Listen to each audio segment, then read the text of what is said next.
Hi everyone. So we talked about this in our kind of pre-meet, and I guess where we ended up with is this notion of a linear career path that you go to school, you go to college, you get qualified, you then go through a fairly routine progression is rapidly becoming a bit of a kind of thing of the past actually.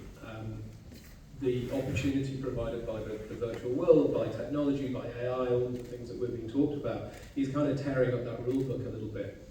And the challenge really is to provide the entrepreneurs of the future, the innovators of the future, the workers of the future, with a framework from which they can not necessarily be exploited, that they can possibly take advantage of their own creativity.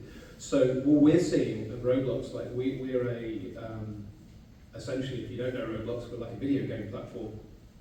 We have two elements of it. There's a studio where you create stuff. You can make anything from kind of clothing to entire worlds and cities, virtual cities and real ones.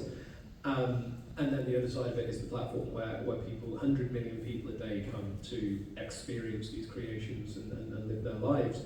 There's an entire economy within that. So we're seeing kids basically creating fashion items that become the must-have for avatars around the world. We're seeing people go, do you know what, I can do that better, and coming in and starting to create performances, create games, create pop concerts, you name it. So that's where the jobs of the future are going that we see, and you know, our ambition is modest. We want to connect 1 billion people, but rather than the 100 million that we've got.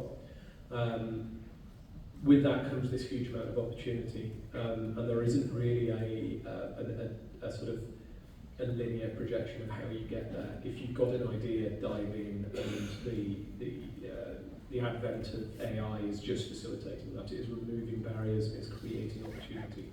How young would the youngest player be who can actually... If you're old enough to use a tablet, mouse, or whatever, I mean, we've probably got kids like 4 or 5 years old on our platform, but you know, whether they're creating must-have content is a different question. But yeah, definitely, there's no real, you know, if you can think of something, then you can probably create it. That is very interesting, and I think that segues